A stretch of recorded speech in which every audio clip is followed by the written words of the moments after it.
podría hacernos el favor de presentar? Soy la doctora Marta Alicia Camacho Loaiza.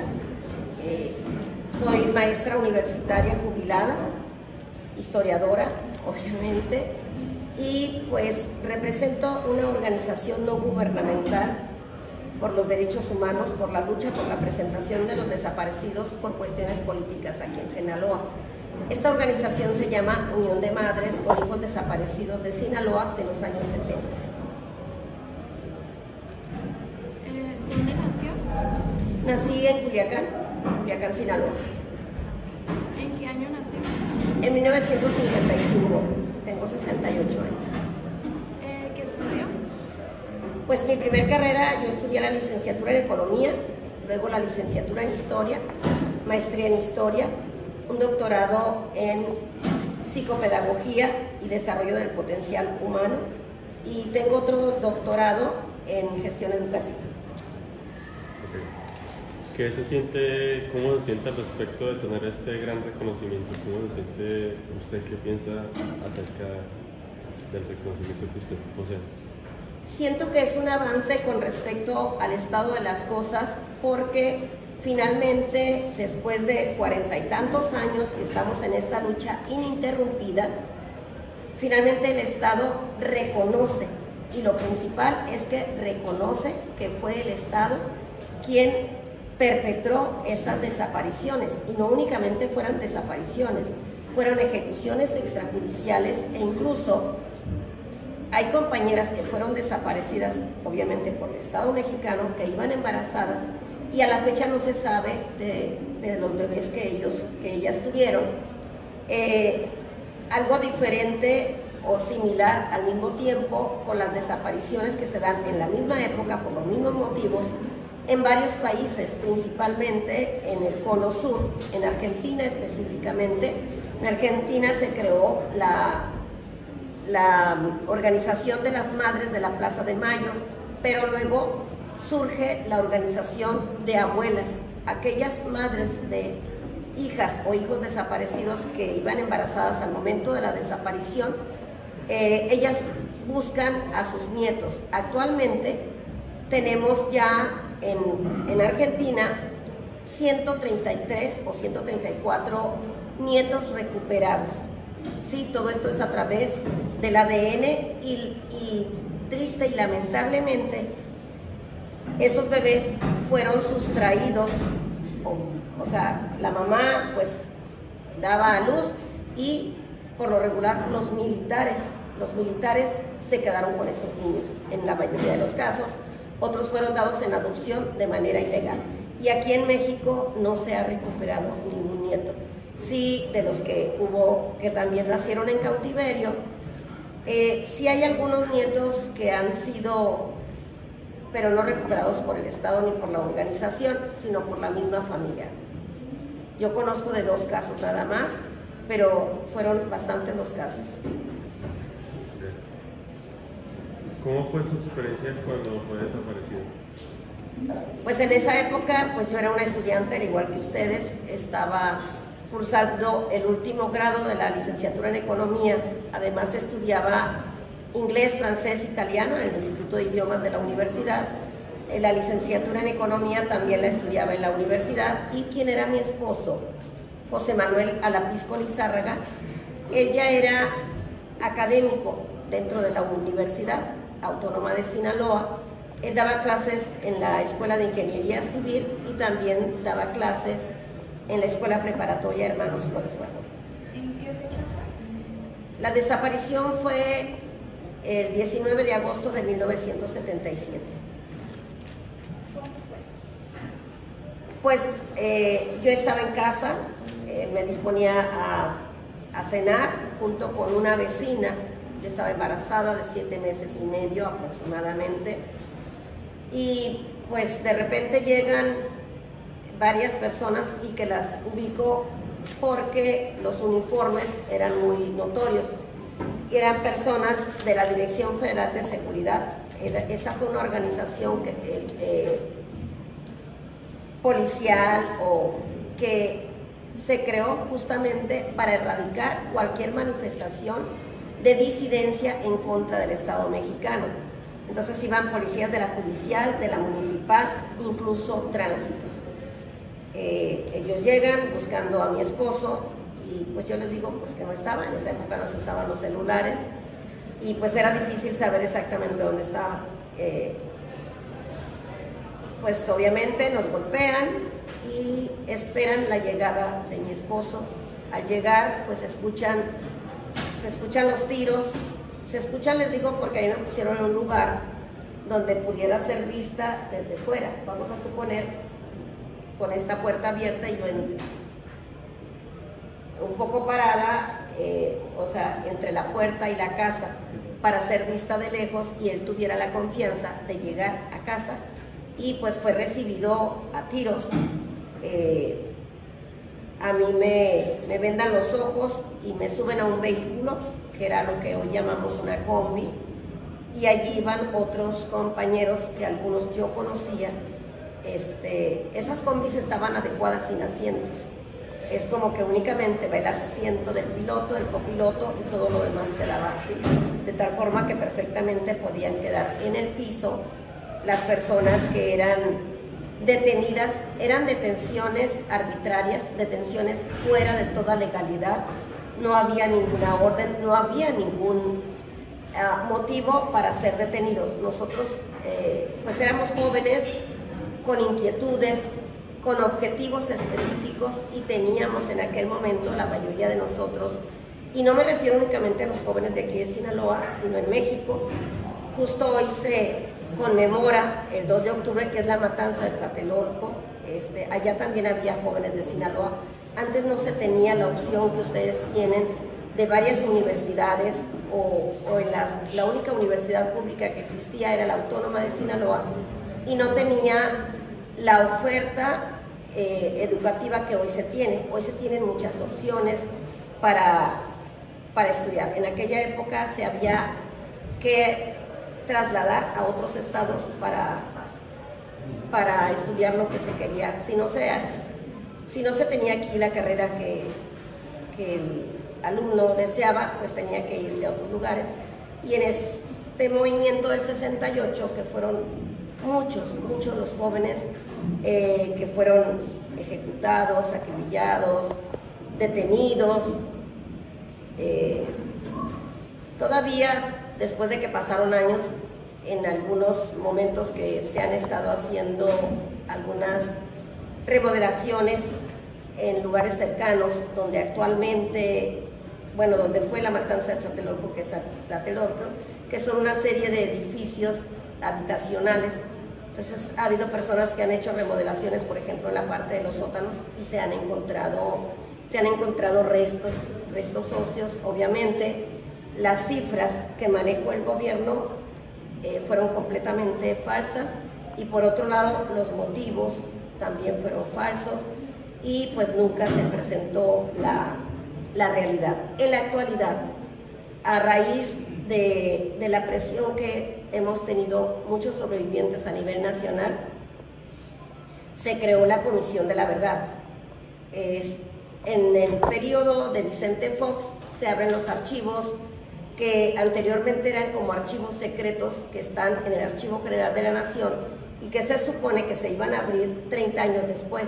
Entonces se abren, son mutilados, pero al menos tenemos un acceso. A mí me tocó trabajar bastantes meses, obviamente con mis propios recursos, con mis propios medios. Nos íbamos nosotros a la Ciudad de México y buscábamos mucha información. Yo me dediqué a sacar únicamente información de Sinaloa, pues porque es el tema que académicamente trabajo y porque es imposible terminar a nivel nacional de buscar todos estos documentos, y allí se encontraron muchas evidencias y pues estamos en búsqueda de la verdad. Vamos a ver qué sucede. ¿Por qué los buscaban a ustedes? Por ser disidentes, por estar en contra de un gobierno.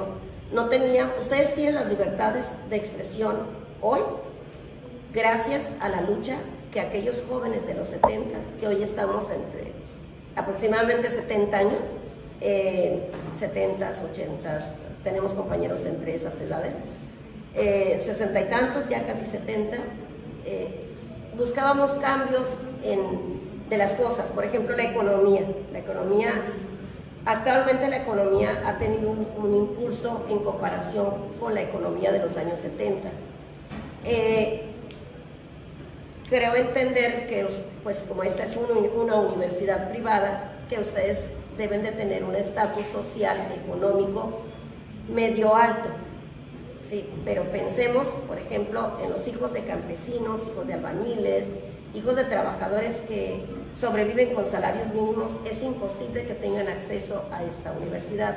Entonces, una de las demandas que se tenían, aunque no fue mi caso, yo también estuve en particulares, pero una de las grandes demandas que se tenía era el acceso a las universidades públicas, que se dieran becas, que se crearan casas de estudiantes, pero también se hablaba de un gobierno corrupto. Todos sabemos, ¿verdad?, que México ha sido y es de los países con mayor corrupción que existe. Entonces buscábamos mejores condiciones, principalmente para la clase trabajadora, y se buscaba también un mejor futuro para los jóvenes.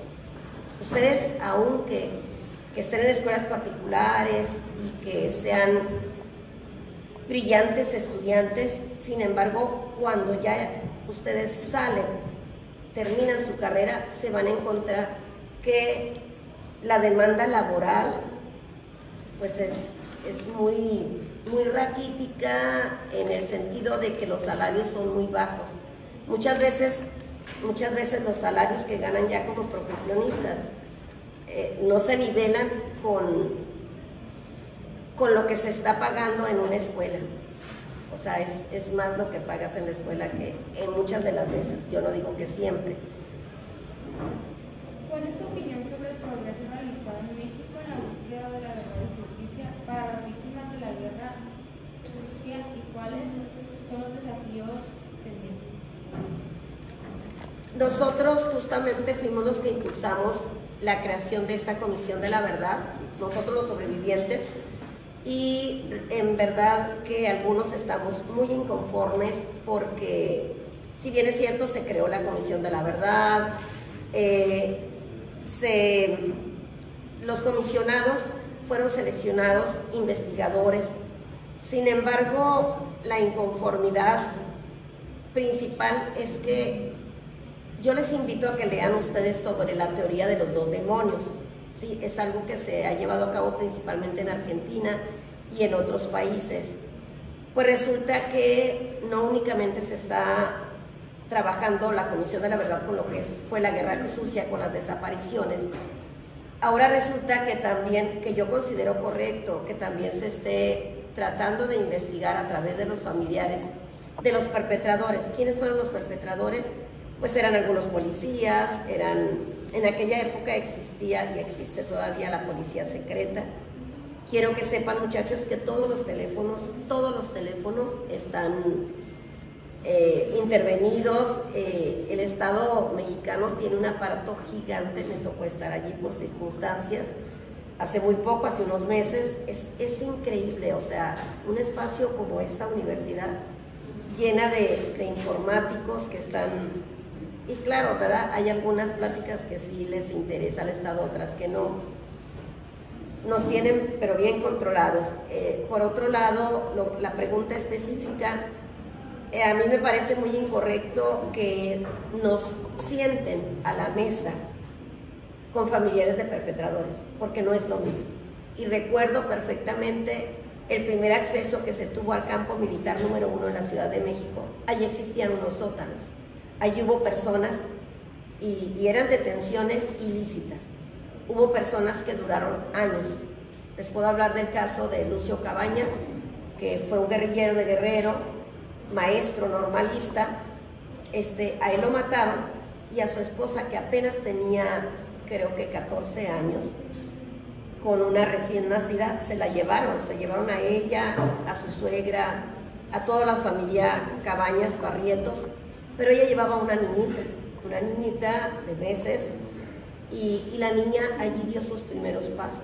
Ustedes pueden ver, debe de estar por allí, busquen la Comisión de la Verdad, y hay un video donde se va por primera vez a esos campos, a ese campo militar número 1 en la Ciudad de México, y da un testimonio desgarrador, la hija de Lucio Cabañas. Y ella dice, aquí di mis primeros pasos. Sí, allí su mamá era violada. Finalmente le dieron libertad porque estaba embarazada, y estaba embarazada del que había mandado matar a Lucio Cabañas, que era su esposo, y era Figueroa, que era gobernador. Él, cada que se le pegaba la gana, iba y la violaba. Entonces ella quedó embarazada de él. Entonces le dan libertad. Sin embargo, poco tiempo después, a ella la matan. ¿Nos podría hablar sobre un caso de desaparición en Sinaloa durante la guerra social? Bueno, te puedo hablar de mi caso, pero te puedo hablar de muchos otros casos. Específicamente, ¿cuál te gustaría? De su caso. Bueno, pues como te mencionaba, nosotros fuimos desaparecidos el 19 de agosto de 1977, y en esa misma noche, pues a mí me ponen en una silla, así me empiezan a interrogar, que ellos ya tenían toda la información de mi familia, en qué trabajaban mis papás, y a mí me causaba mucha extrañeza que conocían perfectamente todo, porque decían, ¿cómo es posible que tú, una joven que había estado en colegios particulares, de monjas, educada, de cierta forma, cómo era posible que yo me haya involucrado en un movimiento de este tipo, que pues de ser un movimiento social luego pasa a ser un movimiento guerrillero, porque los jóvenes de esa época estábamos todavía con la influencia del triunfo de la Revolución Cubana. En Francia se estaba llevando movimientos estudiantiles o juveniles muy similares, en Estados Unidos, principalmente en los países de Centro y Sudamérica. Había mucha incidencia por parte de los jóvenes. En esa época los jóvenes teníamos la cultura de la lectura y pues conocíamos perfectamente lo que estaba sucediendo a nivel nacional e internacional en la situación económica, política, social. Entonces, esa era la causa por la cual nos perseguían. Mi esposo llegó a ser dirigente de un movimiento que pasó a ser un movimiento guerrillero, y lo buscaban obviamente,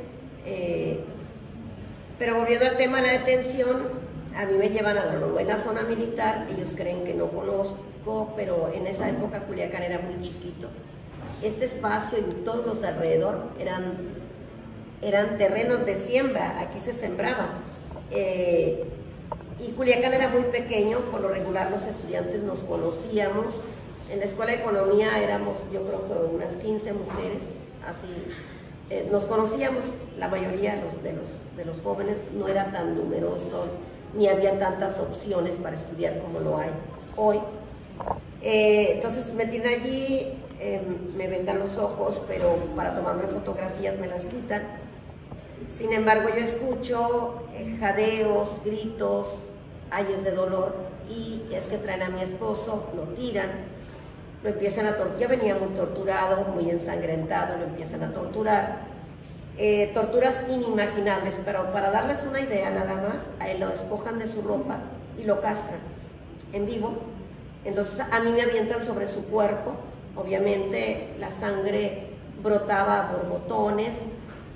Luego de alguna forma como que lo ponen como en cuclillas, medio arrodillado, y le dan un balazo aquí en la nuca que tiene salida aquí en el cuello. Luego jalan su cuerpo a una regadera, lo bañan, le vuelven a poner la ropa y toman fotografías y ellos dicen que él fue muerto en un enfrentamiento. Probablemente le apostaron a que no iba a sobrevivir yo y algunas otras personas, pero en el caso específico de él, pues yo fui testigo, yo lo vi, y tan evidente es la situación que yo había dado una descripción de cómo estaba dividido el lugar donde estuvimos, el piso, cuál era el piso que había, colores de las paredes. Yo había descripciones muy puntuales.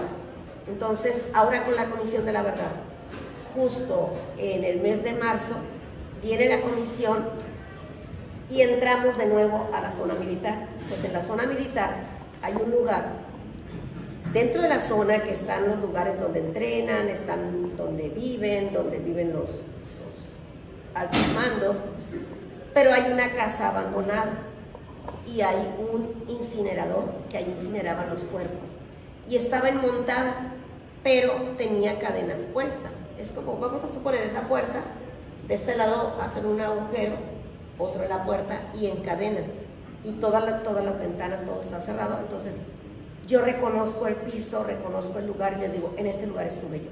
Y antes de entrar, obviamente cortaron las cadenas, todo está filmado, todo está videograbado. Antes de entrar yo les dije cuál era la distribución de esa casa. Yo les dije, vamos a entrar y es lo que debiera de ser una sala. Allí es donde ejecutaron extrajudicialmente a mi esposo y lo arrastraron. A la mano derecha hay un baño y de este lado hay lo que debieran de ser unas habitaciones, y allí tenían a la mayoría de los jóvenes desaparecidos de los 70. Entonces la lucha que yo he venido haciendo es una lucha de 46 años aproximadamente, y no es únicamente por mi caso o el caso de mi esposo, sino por todos aquellos compañeros jóvenes, algunos de su edad. Había unos muchachos de 17 años que allí estuvieron y hasta el momento no se sabe el paradero de ellos. ¿Usted cómo se sentía? ¿Tú cómo te imaginas? Date una idea. A ver, eres una jovencita, tienes 21 años. A mí nunca nadie me había maltratado. Entonces, yo siempre había vivido bastante bien. Imagínate de estar viendo eso. Claro que caes en un estado de shock, pero también hay cierta conciencia del estado de las cosas, y que pues sabíamos que existían ese tipo de cosas. ¿Se hizo justicia por el caso de su esposa? No se hizo justicia. El gobierno mexicano me pidió una disculpa pública, el gobierno federal,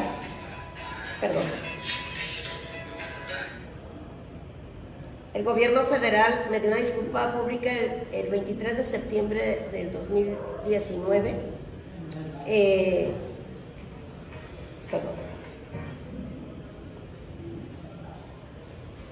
Sin embargo, eso no, o sea, a mí me tocó ver a algunos de los perpetradores, porque a mí, al momento de mi detención, mi nariz fue fracturada.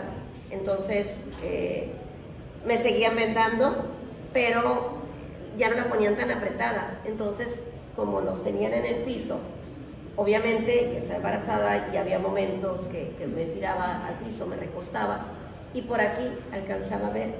Y nosotros los jóvenes teníamos bien ubicados quiénes eran los que desaparecían a las personas, quién era el que coordinaba la Dirección Federal de Seguridad.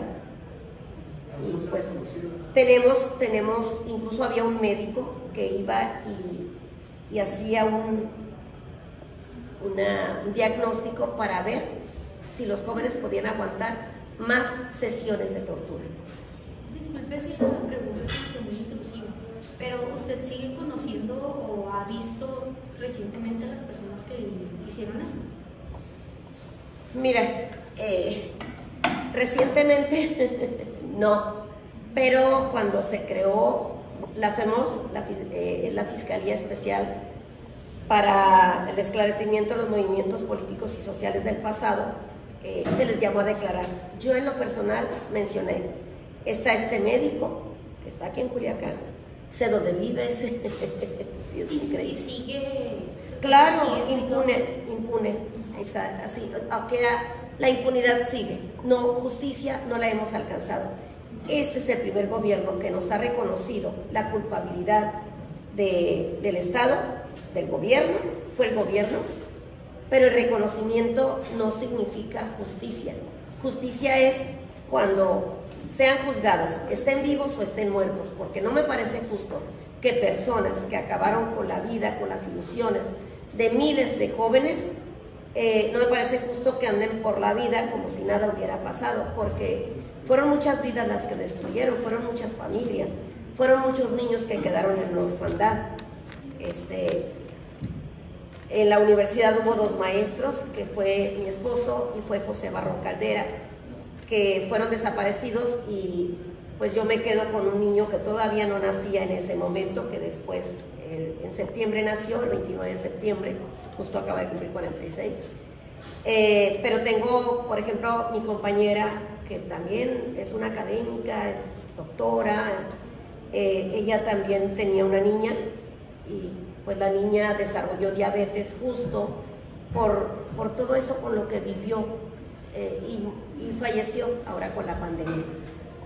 Tiene un niño, que el niño ahorita debe tener unos 16 años, y mi amiga, que nosotras sí somos también de la edad, pues ella es la que sigue con el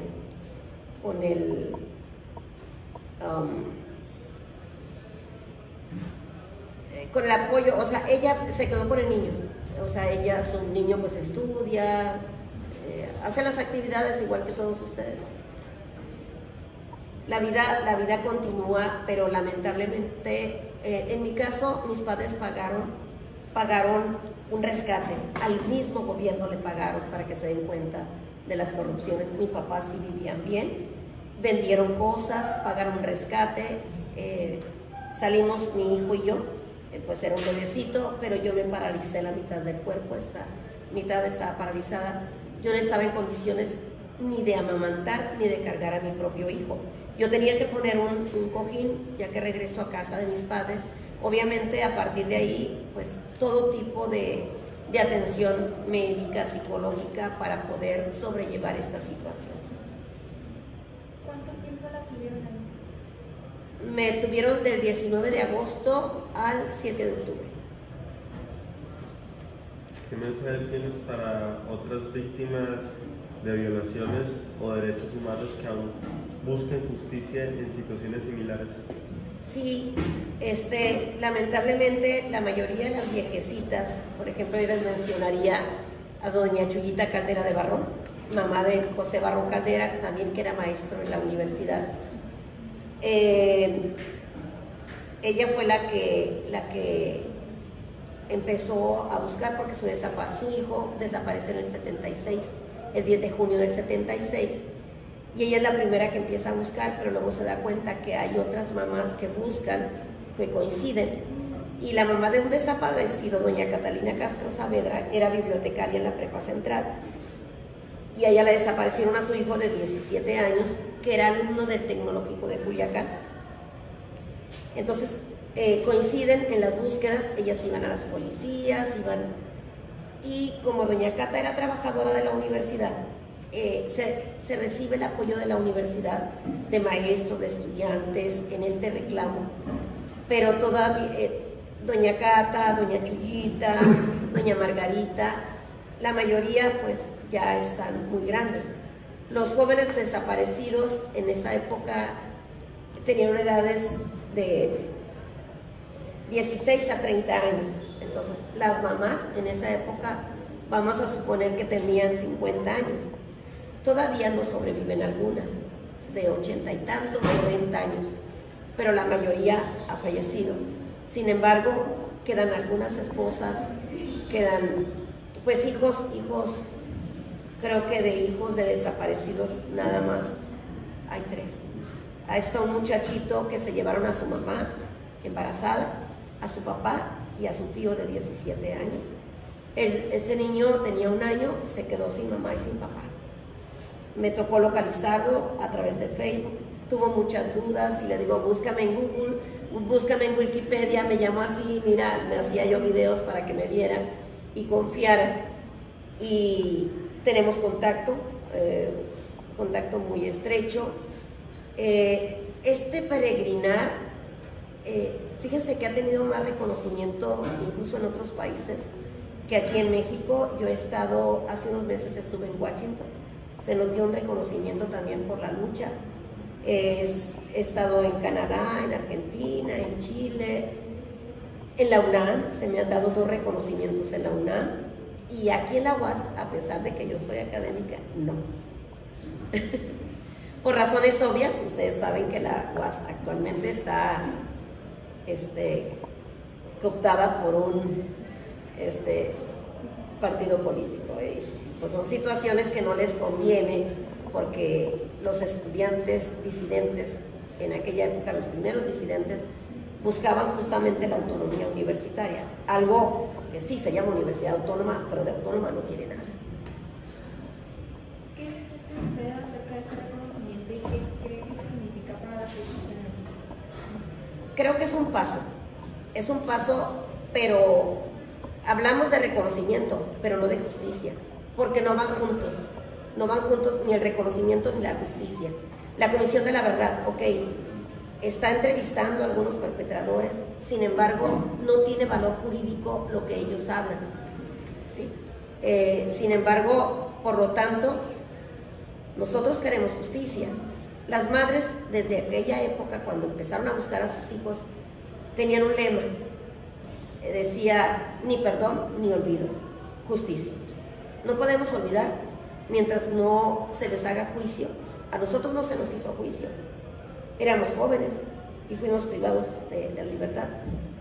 Otros fueron privados de la vida y del proyecto de vida, porque mucha gente quedó tan traumada.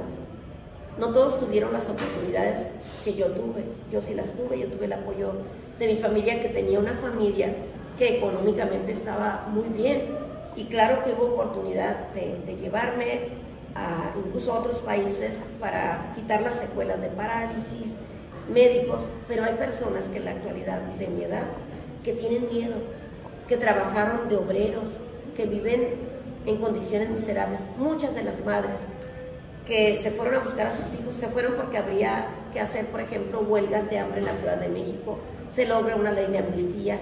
En 1979 salen algunos presos y exiliados políticos que estaban en otros países, gracias a la lucha de las madres. Madres que eran sacadas de catedral a culatazos por granaderos como si fueran delincuentes. Ellas lo único que querían era saber de sus hijos. Las desapariciones actuales están muy vinculadas con el crimen organizado, que también el Estado es culpable, porque el Estado tiene vínculos con el crimen organizado, y eso permite que haya impunidad. O sea, ustedes vean el periódico, cuántas mujeres que le llaman buscadoras o rastreadoras han sido localizados cientos de cuerpos. Sin embargo, no tenemos aquí un espacio forense para resguardar, identificar esos cuerpos. Hace falta también intercambiar, por ejemplo, los cuerpos que se encuentran aquí, tomarles fotos, tomarles pruebas de ADN, las características, tatuajes, ropa, qué sé yo, hacer de manera transversal la información, que en todo México, porque no siempre se quedan en Sinaloa los jóvenes que se llevan de Sinaloa, se los llevan a trabajar a otros estados. La mayoría de las niñas que son víctimas de trata de personas están en Nueva York, están en otros países en Europa. Hay otros niños que son dados en adopción de manera ilegal y que también están en otros países de Europa. Sin embargo, todo esto el Estado sabe que existen estas cosas y no se para. Esto continúa, parece ser que es un efecto dominó. Y no crean, muchachos, que porque están aquí, que venga mamá por ustedes. Han sido niños, jóvenes, que van nada más al Oxxo y del Oxxo se los llevan. O sea, y no es que uno viva en un estado paranoico, sino que a mí me toca estar en reuniones con organizaciones de desapariciones recientes a nivel nacional, y allí los testimonios es que mis niñas de 14 y 15 años fueron anoche. ¿Qué estrategia hay que hacer en la búsqueda por la verdad, justicia y reparación? Pues mira, yo creo que las estrategias las hemos estado haciendo a través de las exigencias. Exigimos que se creara una comisión de la verdad, y les mencionaba ahorita la teoría de los 2 demonios. Es increíble, es imposible que te sientan en una mesa para dar tu testimonio junto a un familiar de un perpetrador. Y a mí me da esta risa cuando lloran, ay, es que yo, y yo volteo como que, hey, yo quedé menos que nada, y mírame, o sea, salí adelante. Esto se llama resiliencia. Tenemos, y en todos los aspectos de resiliencia debe de existir. Eso es lo que nos impulsa a crecer y a desarrollarnos. Imagínense que yo todavía estuviera llorando la ejecución de mi esposo, mi desaparición, las condiciones como nace mi hijo. No me podía quedar sentada llorando en un rincón. No, yo tenía que aprender a luchar y hacerme más fuerte. Y ahorita, en estos días, ya después de todo lo que pasó, ¿sigue en ayuda psicológica y todo eso? Mira, pues la ayuda psicológica la recibí en su momento. Te repito, creo que hasta la propia imagen habla por sí misma, ¿verdad? Ya es algo que usted ya soltó o sí. Claro, no, tienes que soltar lo que te hace daño, tienes que soltar. Yo les menciono, yo sí perdono, pero no olvido. No puedes olvidar porque no hemos tenido justicia. Y no es únicamente aquí en México, en Sinaloa, en México, son en otros países. Pero uno de los países que está más avanzado en el tema y que han llevado hasta sacerdotes que confesaban a los jóvenes y, oye, que tú participas en este movimiento. No, sí, yo eso. Pues gracias a la confesión que hizo con ese sacerdote, ahí están. Hay sacerdotes que ya han sido llevados a juicio, hay militares, pero en otros países, aquí en México no.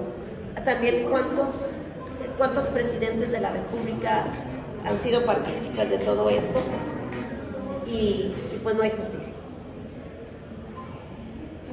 ¿Quiere agregar más al tema? Yo los invito que lean un poco más del tema.